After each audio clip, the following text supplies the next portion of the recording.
Okay, I'm just starting this like a minute early to get technology all set up and make sure everything is working properly. I'm just gonna grab the YouTube link and post that into the Facebook group. So when you're here, just let me know that you're here and that you can see me and that you can hear me.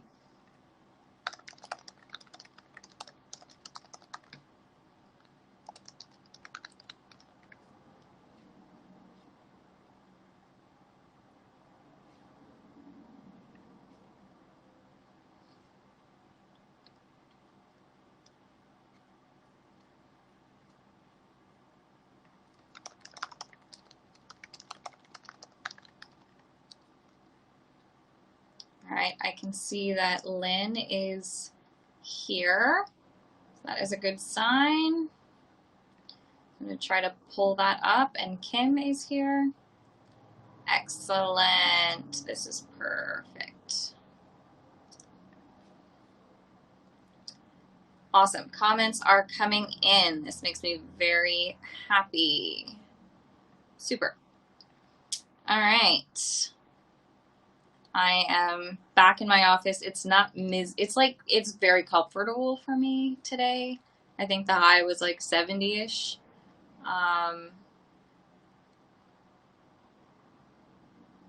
Give me just a minute, and then yes, I will take your questions. I promise. Okay. Awesome. Okay. So tonight it's kind of open Q&A. One, because I kind of forgot to do a poll, and two, I didn't want to just throw a topic together last minute. And also, I think open Q&As kind of get us discussing what's important and kind of leads us down the path to new topics that we do want to talk about. So I thought it would be kind of fun. I also did a presentation yesterday for the Boundless Junior Agility Camp. They went online, and I thought it was so amazing that they put that together really quickly for junior handlers. And we kind of had an open Q&A at the end, and I had a really fun time answering their questions, so I want to keep doing that. So open Q&A.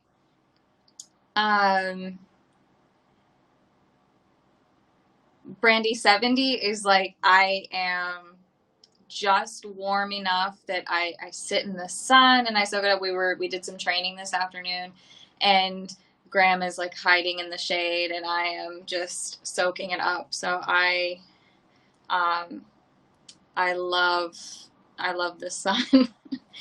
So if you do have a question, yes, I will do my best to answer as many questions as I can. If I don't think I can answer it well enough, I'm going to write it down as a topic that I want to talk about for an hour. So if you have a question that you're just itching to post it. If I don't get to it this evening, post it in the training group as its own new thread. I usually kind of wait and see what other people answer, and if I have anything to add, I add it in there for you guys. So feel free to drop your question into the comments, and I will do my best to get them answered. And like I said, if I think we should have our own chat on it, I'm going to write it down. So I might be going back and forth between you guys and taking some notes. I also have a few questions that got submitted beforehand, so I'm going to start with those while you guys are typing. Okay? So the first question, and if it's a story, it's fine, but the faster you get to the question, the easier it's going to be for me. So I took the stories that were kind of posted in the thread in the training group this morning, and I broke them down into a general question to make it a little bit easier for everyone to follow along.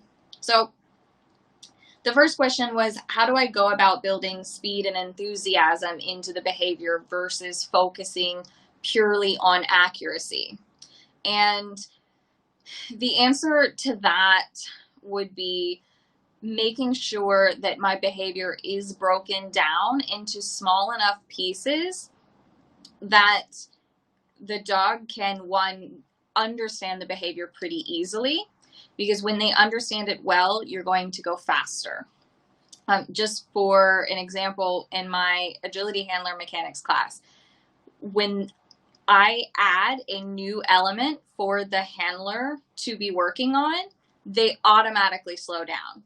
So if I'm training a behavior and I suddenly see the dog start to go slower than they were, my first thought is this is a little bit too hard. Or it's just a little bit taxing. So I might leave them at that level and see if they can work out that little bit of hesitancy and we'll just call it slowness. If they can work it out within a couple of reps, I just keep on going. But if they don't, if they stay in that kind of slow, methodical thinking place, and I know that that's not how they that's not what's normal, they don't usually do behaviors at that pace, then I'm going to see if I can split something, because they're thinking about too many things at once. Sometimes they're thinking about the environment around them, and it's hard for me to split that. But that's where I would start, is make sure the behavior is broken down enough that the learner can access the answer really easily. That's where your first kind of level of speed and confidence is going to come from. The second part to that is I am going to layer in some arousal and some bigger feelings with my reinforcers.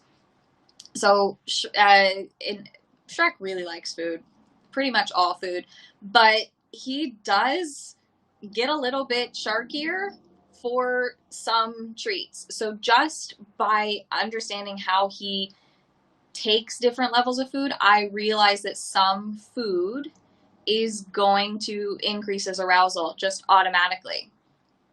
So if been doing, say, weave poles for kibble and everything's fine, and I want to maybe see if I can increase his speed, I'm going to just try using a meatball instead and see if I get a little bit more speed out of him from there. And then I might choose to use sardines, and we all know that's his favorite.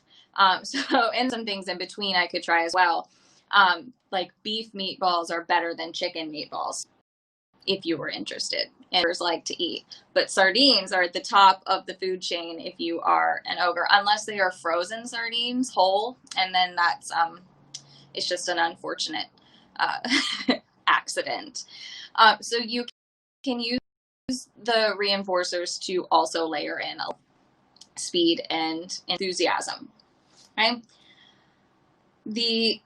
And if you have questions about what I say when I'm answering a question, ask it, but you might need to give me context, because I might fall behind. Okay, so that's like the only housekeeping rule, is give me context to what you're wanting clarification on. Then the second question that was posted about it was about how do I deal with errors within the learning phase, and I think this kind of builds into what I was just talking about, because if we're in the learning phase, whether it's the dog learning to follow our handling, or learning to do their 2 on 2 off, or learning to hit their running dog walk target, if they're in the learning phase, I want to know, how can there be an error?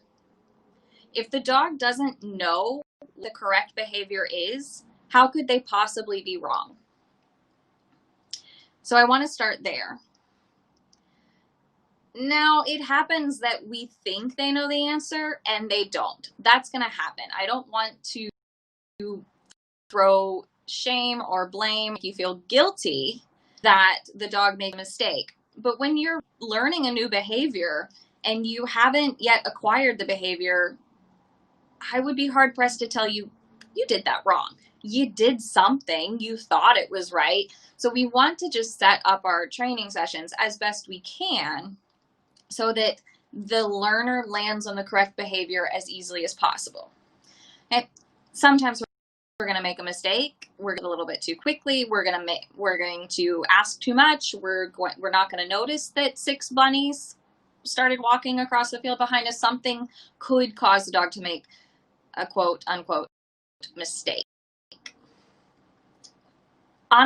I don't think what you do in that moment is a big deal, whether you reinforce or don't reinforce. We've talked about this a lot in the past about filling up your reinforcement jars and you're putting money in the bank, so to speak. So I don't think it's what happens in that specific moment that's going to make or break you. It's what happens in the next moment. Do you make it harder? Do you make it easier? Do you do it the exact same? And I would like to say that there's just a cookie cutter formula, but usually, I mean, if Smack makes a mistake learning phase, I probably just again, because I'm sure, and he's going to be fine if he happens to make a mistake twice in a row and he doesn't get reinforced twice in a row.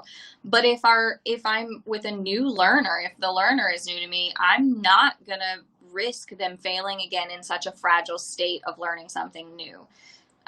So I am going to take into account my history with that learner, whether I back up and get them to success or stay where I am and test the waters, or if I quit alter and take a break. So I know that's not a very satisfying answer, but if I say one thing for one dog, I could turn around and look at this other dog and do a totally different thing.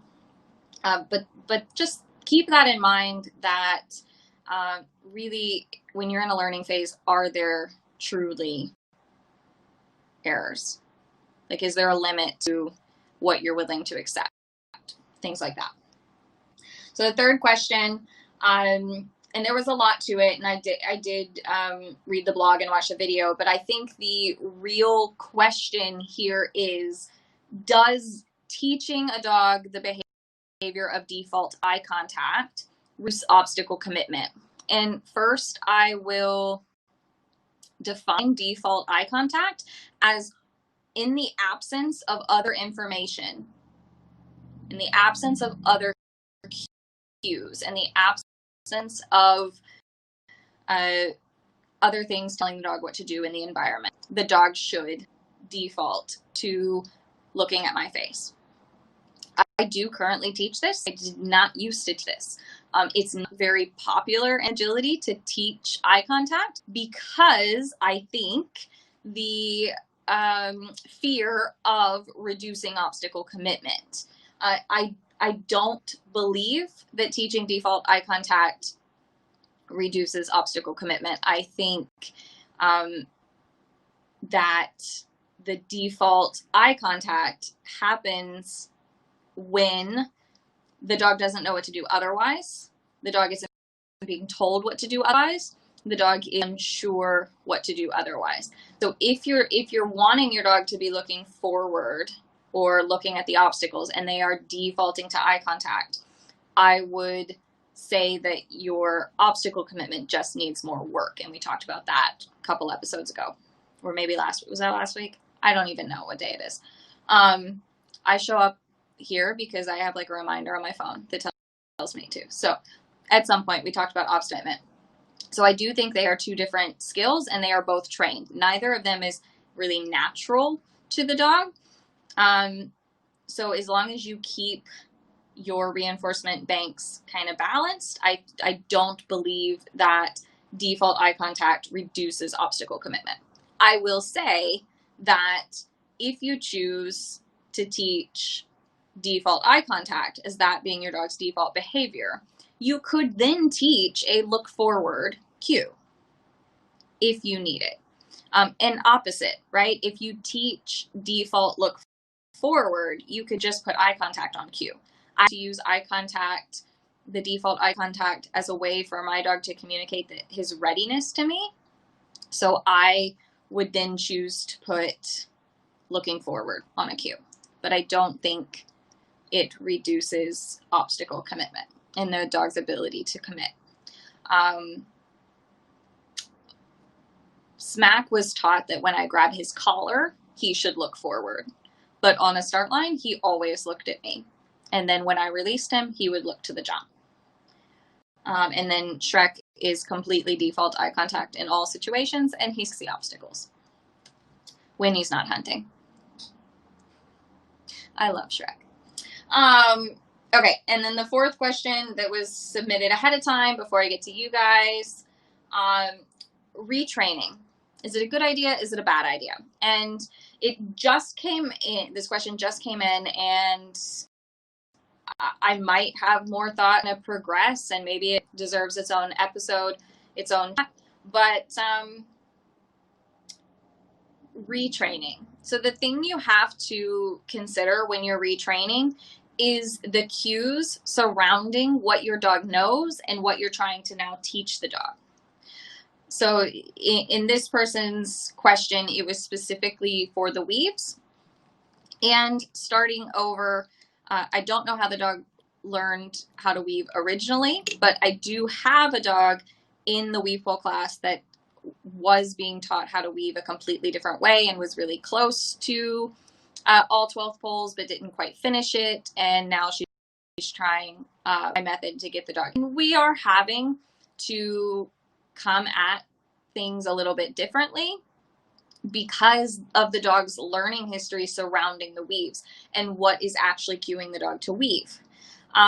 So it really depends on what your dog thinks the cue is. So I'm going to stick to the weave pole example because it's in my head. But if your dog was previously being taught how to weave with open channels and guide wires, which I think some dogs can learn to weave that way, no problem.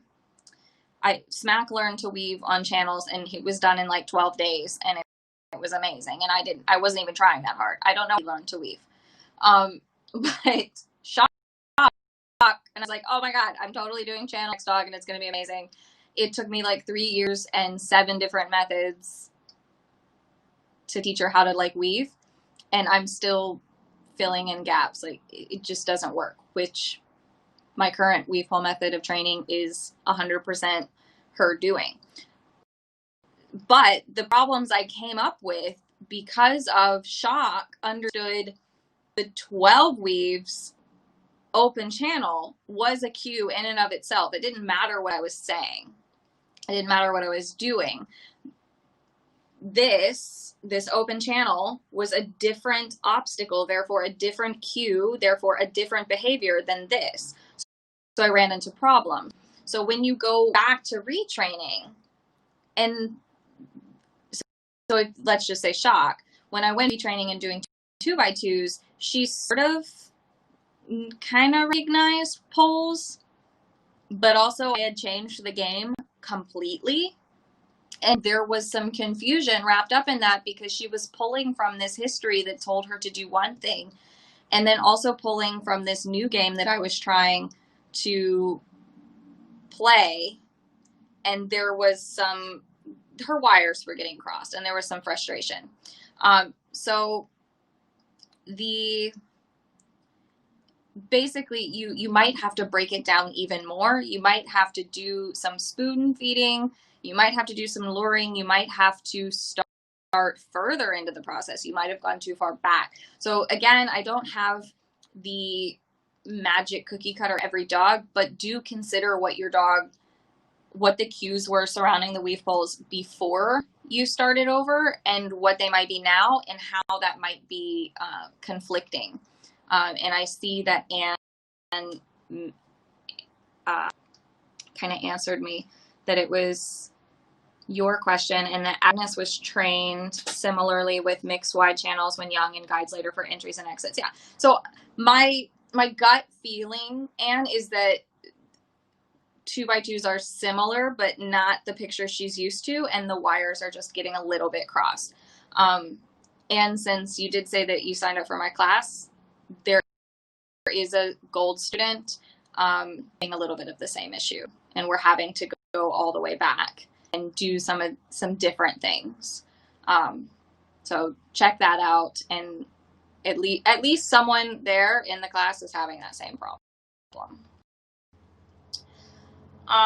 Those were the pre-submitted questions, so you guys better start asking more because I only have these 2 in front of me, but I'm going to go ahead and grab these.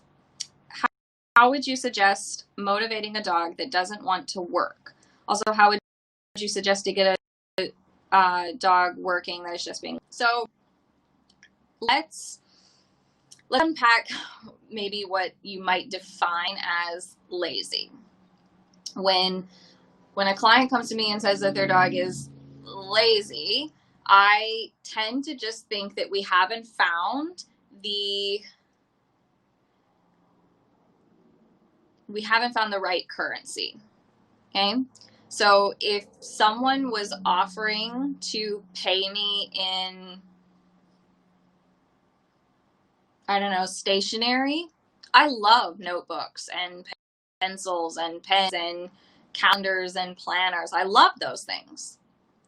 But you can't pay me to do my job in those things. I would not be motivated. I wouldn't get out of bed for that currency. So if that were the picture, someone might call me lazy because I wasn't motivated to get up and do things by stationary. But you put money on the table, hey, yeah, I'm off to work, I go. So come from that stance first, that maybe you just haven't uncovered what the dog wants to work for. And then even before that, though, if the dog is pretty high and active and not what you're viewing as lazy. So first starter, when you say lazy, write down the behaviors that you mean. Okay. And then ask yourself, do these behaviors only show up when I go to train, or is this the way this dog lives its life? Right?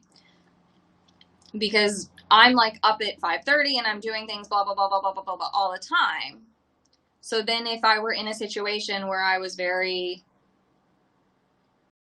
like it and kept to myself, then that would be like concerning. Okay, so make sure that it's just in training or is it all the time, and see if there's a difference there. So then if there is a difference, you might not be looking at like a health issue, but I always look there first. Just because any like gut health or chronic pain or just you feel a lot better if you rule out physical health and pain first before you get too far into a training plan to try to change feelings towards work. So always start with a clean bill of health, and then try to address the motivators that you're using. Maybe the dog just doesn't like what you're using. And remember that the dog chooses the reward, not the person. Okay, so I would start there. Carla has a question. Front foot hits versus rear foot hits on a dog walk running contact. Advantages of rear foot. Anything wrong with front foot?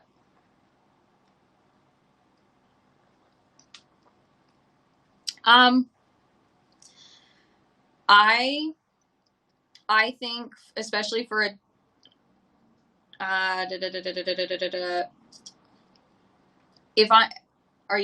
you can tell me, are you using a target?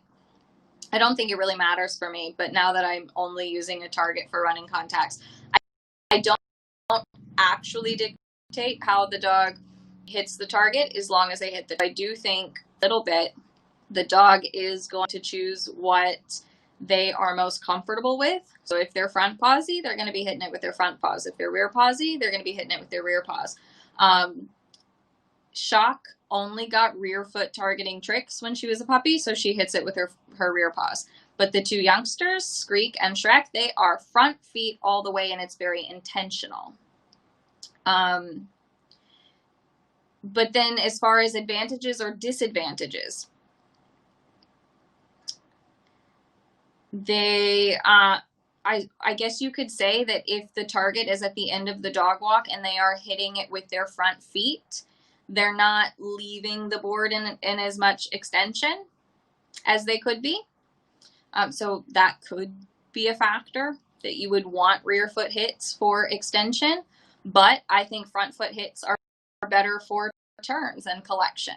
So I don't really care. I don't think. I've had these fantasies of teaching two different, like if I had just unlimited time and unlimited dogs to experiment with, I would teach one cue that means hit it with your front feet and one cue that means hit it with your rear feet and see how that went. I have no idea. Like I said, it's a fantasy I drummed up in my head. Maybe doing it, and I just don't know about it. But I think nothing is wrong with front foot. Both of our youngsters prefer to hit with front feet, and depending on where they're going next, if they hit it with their front feet, they're going to hit it with their rear feet. Most dogs. There's going to be some big dogs who have reach that they will miss it with their rear feet. But in general, if they hit it with their front feet, they'll also hit it with their rear feet. And then I'm just going to grab it because Lizzie says, if you have a big dog, there's a problem with front foot. Dog can hit and judge still doesn't accurately perceive. Yeah, well, I think that I agree with you there. It was, I remember one time it was shock, and I can't remember, but I didn't think she hit the contact, and the judge was like, oh no, she had a front foot in at the very end of the board. And when I watched the video, the judge was, so there are some out there that can see absolutely. Hopefully now it's getting a little bit better with being able to judge running contacts, but some are very difficult to see. Okay. So I have never regretted retraining things. I've done it with both Andy's weaves and contacts. Yes, sometimes it works out so well, and then sometimes it's just a disaster. I wish it were just a, oopsies, I don't know what I did. I wish it was just I clicked the wrong thing. It's all good. I'm back. I wish it was all easy peasy all the time. And yeah, you might have gone back too far, so then she's not sure, especially like if you had it on a cue and now you're going back to the shaping process. I know Smack struggles a little bit with that if I try to get a video of shaping a process that he already knows how to do, it blows his mind because he doesn't think to offer a behavior that's already on cue. So that might also be causing problems. Okay, so we are using target mat. Yeah. Click for all of the things, Carla. Whatever she hit. The criteria is hit the mat. However the dog wants to do it, I'm happy. Could you speak some on about the tone and intonations you use for commands, like how you chose them, and is it dog specific? Yeah, I could try. I don't know that I had any huge reason behind it other than I don't want any of my cues to another cue. The one that I think I really messed up about was Shrek's cue to chase is chase, and his put your muzzle on cue is face. So so they sound exactly the same. So then I want to say chase is chase, and always say it like that, chase. And face is face. No, it's not. It's just face, right? Like I don't want to say face like chase. So chase, very happy, go get it, and face. Kind of boring, dull. Put your face in this. And context will help, but if I had a muzzle in my hand and if I said face, he would run off thinking that I was throwing his frisbee. So I just want them to sound differently, especially when I muck up and choose words that sound the same, like chase and face. And there's also things like I didn't want to have a get it and find it, and I didn't want a lot of things that sounded in it and ended in it. So instead of get it, I just use get, and I have one that's up.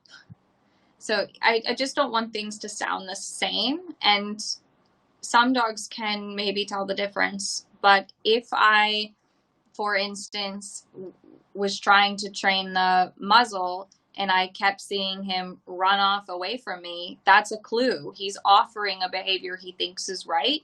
So he's telling me the word you're saying doesn't make sense to me. So I just pay attention to what the dog is offering me when I give a cue to see if they're too similar. But I just try to choose something that I know I'll remember as far as the word goes. But then I try to say it in a specific way that isn't how you and I would be talking in a conversation, because I talk to Shrek all the time. Just like, how's it going, buddy? How was your day? Blah, blah, blah, blah, blah. So then my cues, I can be talked to. How are you doing? Are you going to go sit?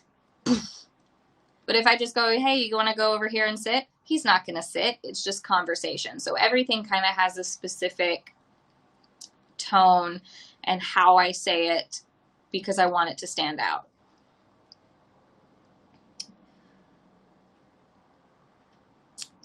Okay, so next question. What skills do you like puppies to have before their first agility focused class? There's a whole Facebook Live on it, and so when you can search the group for essential skills, and my essential skills were like leash skills. Can putting on your leash is not a bad thing. Taking it off, you stick around. Reinforcer skills. So when to take food, when to take toys. Stationing is one of my reinforcers, one of my essential skills. I don't have my list. This is really bad. But I want the dog to be able to be in that environment, for instance. So they need to maybe have some crating skills, or at least waiting your turn skills. That's where the stationing comes in. I'm trying to think if I forgot anything. Some baseline games to make sure that they're ready to work and that they can focus. And if anyone has my essential skills list, they can post some things. But I basically want the dog to be able to survive in that environment.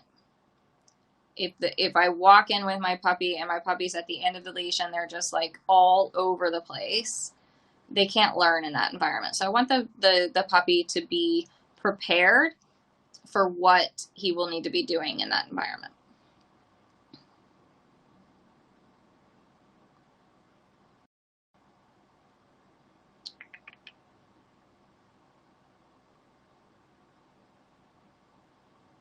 All right, retraining contacts. Okay, question. Can you talk about thoughts about one verbal cue for weave versus repeated verbals and cheering? Maybe. How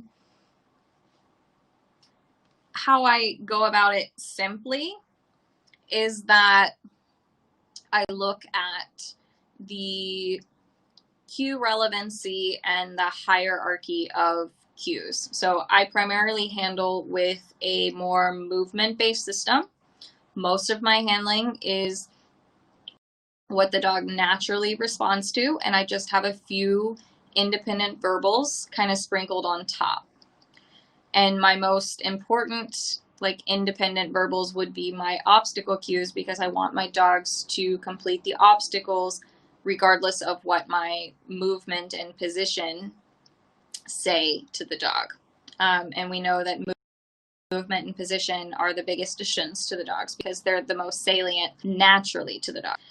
So if I'm right next to, so Smack was trained the longest ago, so he would have the most simplest communication system, the most simple. So if I'm close to him in the weaves, and I'm running parallel to the weaves, I have no reason to support him with more verbal cues to weave, because my motion and my position are more salient than my words. So if motion and position are supporting him to weave, I don't need to support him verbally. If I am standing still and wanting him to weave away from me, my motion is naturally telling him to stop moving as well. So I would verbally support him to weave and probably say weave, weave, weave, weave, weave the whole time. The same as if I were really far away or trying to move away. I would then take verbal cue that's important for him to be seeking it out, but not more important than my motion, and I would support it more. So that's kind of the simple answer to that. I don't tend to cheer my dogs along.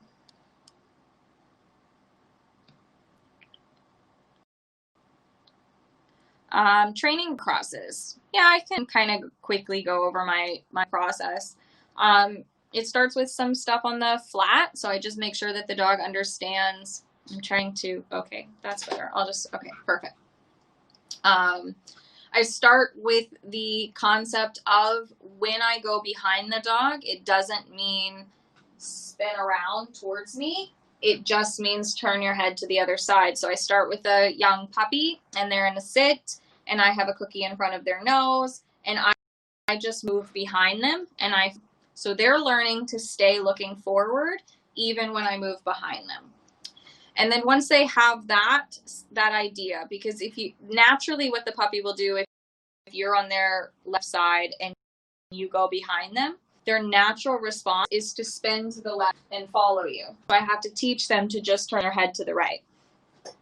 So once they have that, then I'm sending them forward to a bowl or a toy on the ground and rear crossing behind them. And then I put a wing in front of the bowl and I do the same thing. And then a jump in front of the bowl, and then we build it into sequences. But that's the process in a nutshell.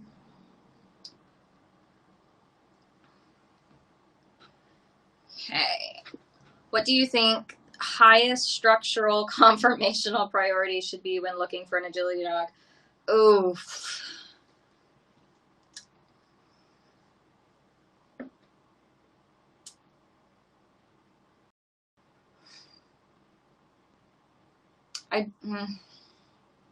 Why, Lizzie? So I guess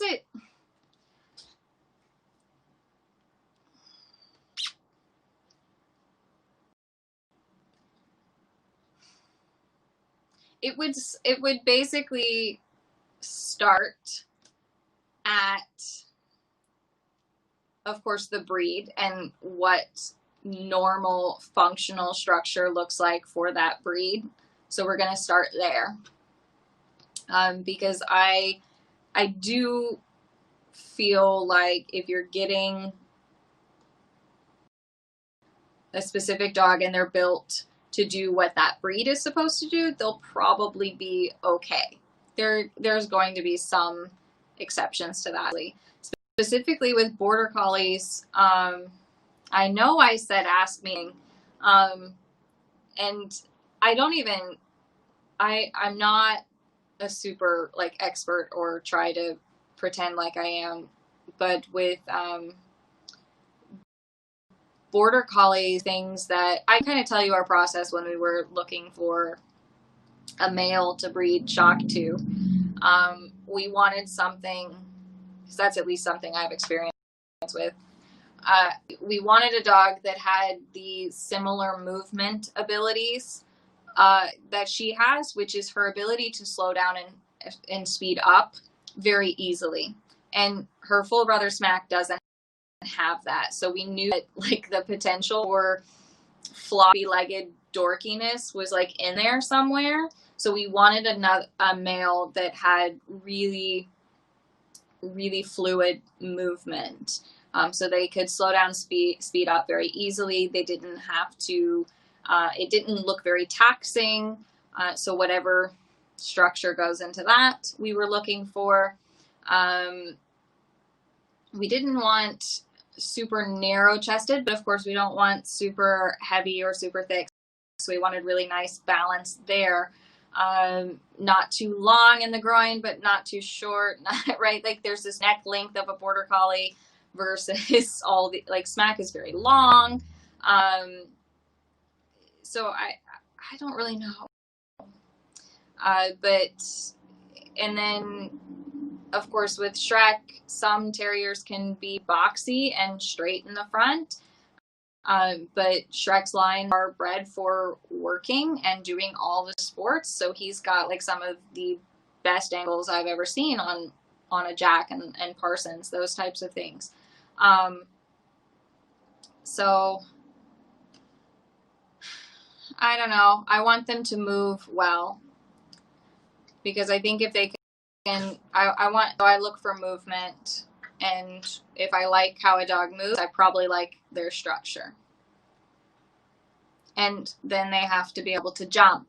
So I want some sort of information about their eyes. I don't know. I got like so lucky with my 2 border collies. So lucky.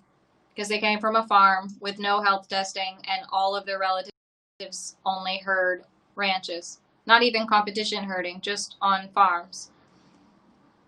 So I'm like, I panic about the eyes.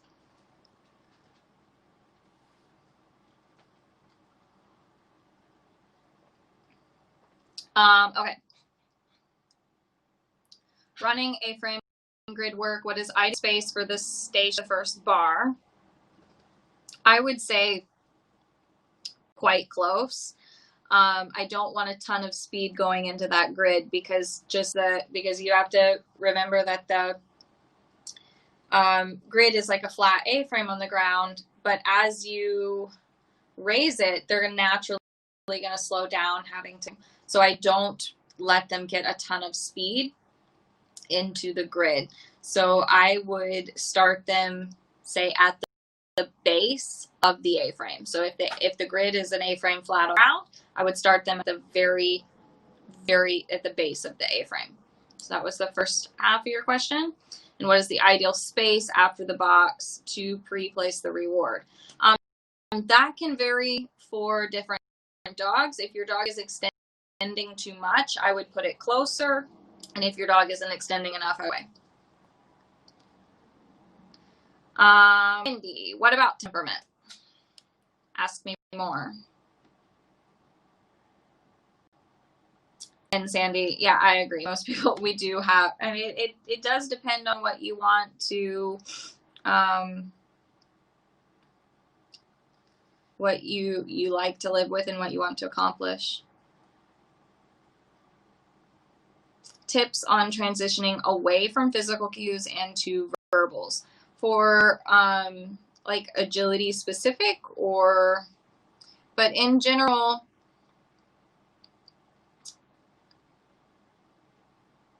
oh, nice. Thank you, Elaine. Elaine went and found the essential skills chat. Sweet. Thank you. Physical cues to verbal. So the simple answer is do a cue transfer, and that would be new cue, old cue. So you would give the verbal cue. So sit is an easy one, because most people would like lure a sit up here. So a sit signal becomes something like this. So if I wanted to transition from a physical cue to a verbal cue, sit, I would be standing completely still, looking at my dog. I would say, sit.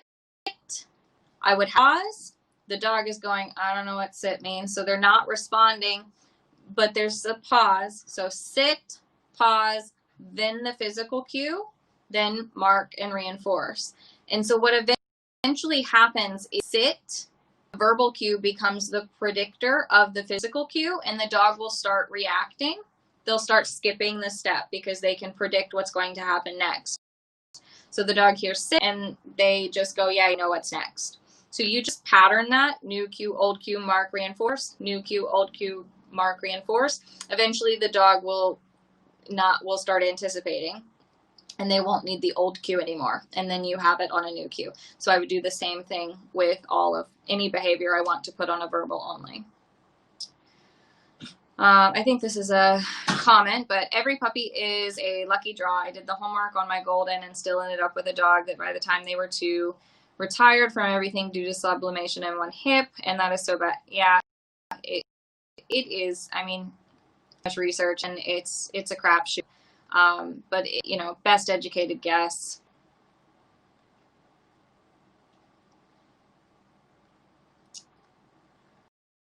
Interested in another planning and mental management class. Will you be doing them again? I don't know. We'll see. We'll see. If I don't run the mental management class again, I think I will move it into self-study. But before I do that, I want to kind of I would want to go over all the lectures again to make sure that they are self-explainable enough that you don't feel like lost and confused without some feedback. But maybe.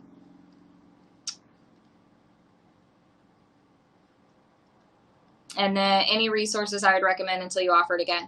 So I think we did a Facebook Live on planning your training. Didn't we? If we didn't, we probably should. But and then resources would be, you should certainly check out my mentor, Dr. Catherine McAleese. She runs Mind to Win, and I can probably share that group, or someone can share her free group. But I would start looking into what Catherine offers, because she's kind of taught me everything I know, and she gave me her blessing to teach a mindset class in the first place. So quite honestly, go learn it from Catherine. If I'm not teaching it, go from the master. Okay. Do you guys have more questions?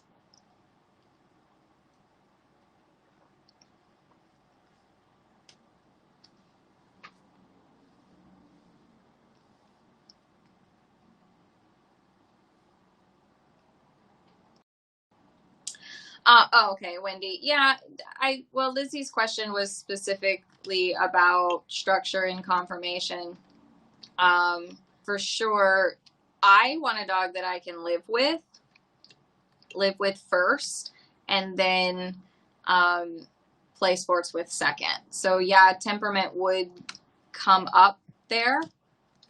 In that case, when we were looking for a male to breed Shock to, Shock is very serious. We used to pick on her and go, the only time she smiles is when she's upside down on her back, right? Because then her frown would be upside down. Blah blah blah. Ha ha ha. So she's very serious.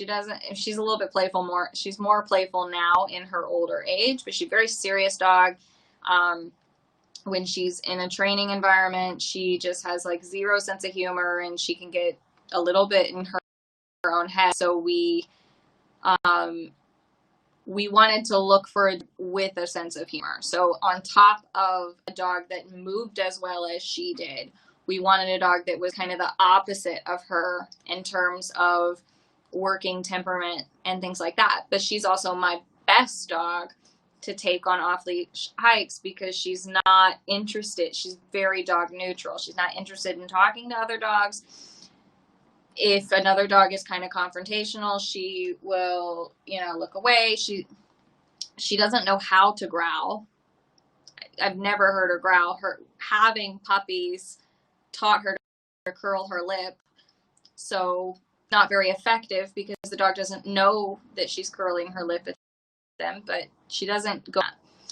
So we wanted, a dog with a little bit more of a humor, but not like dog crazy, right?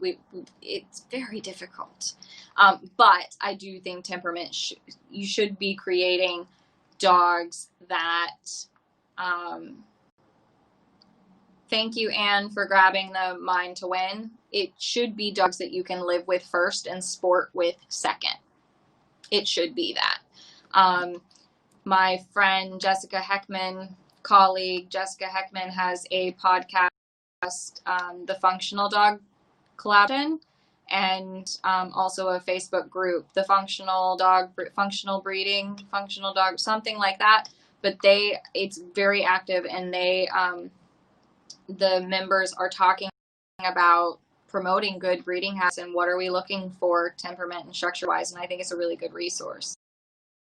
Either if you're in breeding or are breeding, or if you're looking for a puppy, find the breeders that are in that group because they're doing good work.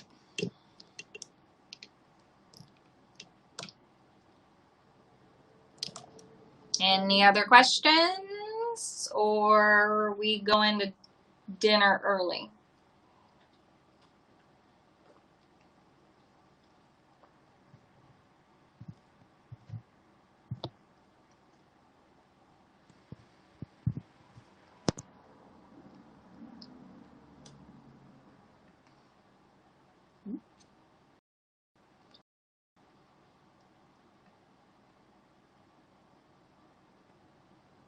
Okay, well, that looks like that's about it. So we will wrap this up.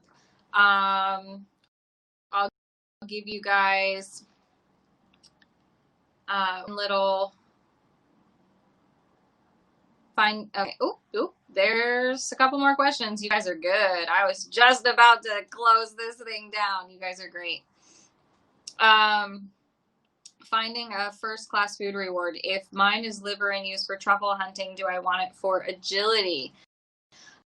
I don't know why not. If that she really likes, then that's what I would use. It might, yeah, I would at least try it. The black plush toy behind me is Toothless. Nikki is correct. It is a Build-A-Bear dragon. The last time I visited my family, my younger sister and my niece were stuffing dragons, and my grandma thought I would like a dragon, and I kind of did want a dragon, so I also got a dragon. Toothless. How much is too much to practice agility? This is going to vary for every dog, but my dogs don't do more agility than they do dogging. So I would say my dogs are out in the woods or just being dogs a lot more than they are doing agility. Also do at least 1 5-minute session of something like nearly every day. So I do a lot of training in the house because I don't go to the field every day. But it's going to be dog dependent. I think if you are kind of paying attention to how they're responding and how much they want to train, then I think you're going to be doing okay.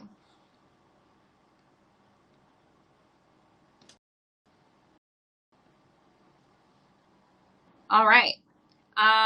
Let me know what other I still have a few topic ideas on my list, but the list is getting small, so I will need ideas for future Facebook Live chats. So let me know either here or in a new. You can start a new thread. If you have more questions, you can start a new thread. I'm going to grab this question while you guys are saying your thank yous. You guys are so welcome. I have such a good time doing these. How do you handle working and training 2 dogs at once, especially with marker cues? I just don't do it. I know lots of people do, and I go, oh, that looks fantastic. But the way I understand it is that when you teach stationing, so one dog is stationed while you are working, it is understood that you are not talking to the dog on a station. So the dog is essentially, it's like what is, it's something disobedience. What does Ken Ramirez refer to it when he's training service dogs? It's intentional disobedience, essentially. The dog is knowing in this context, when I'm on a station and my mom is working another dog, I'm to ignore everything she's saying and just stay on my station. But I don't think it's intentional disobedience. Smart disobedience, thought, and something like, anyways, the dog learns in some contexts, those cues are not available to me. And like I said, I don't do it. My dogs are in a crate, in the car, in another room. I don't train 2 dogs at once.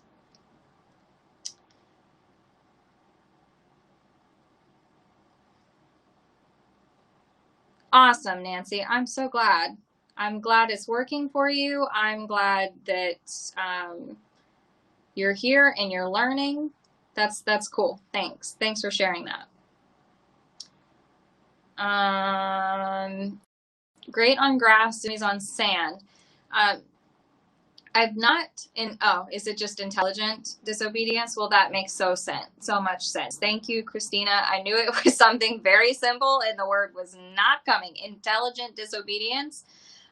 They use it in service dog training, like the handler says, walk across the street, and the dog goes, heck no, I'm not walking across the street, a car's coming.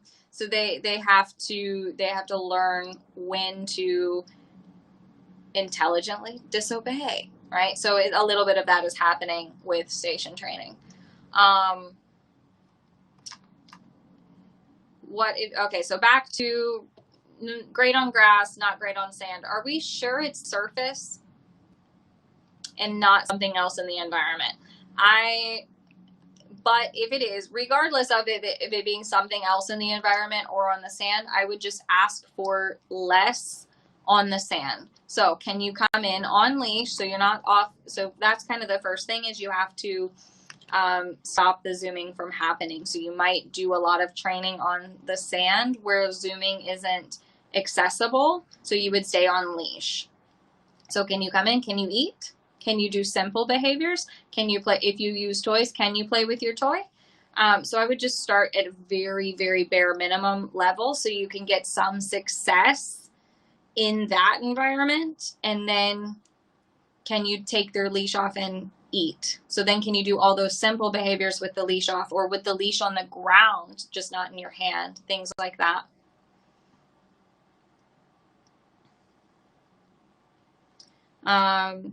Yeah, it could be the sand. I just haven't come across that, but I would just start at the bare minimum of reinforceable behavior that you can get on that surface in that environment, and then go from there. So just pretend they're a baby puppy and they don't know anything. But it should be fairly fast. You should be able to progress a lot faster than if they were an actual baby puppy. Okay, you guys, fantastic questions tonight. Like I said, let me know what you might want to talk about in the future, and I will start planning next week's chat. Have a great evening, and I'll see you guys next time.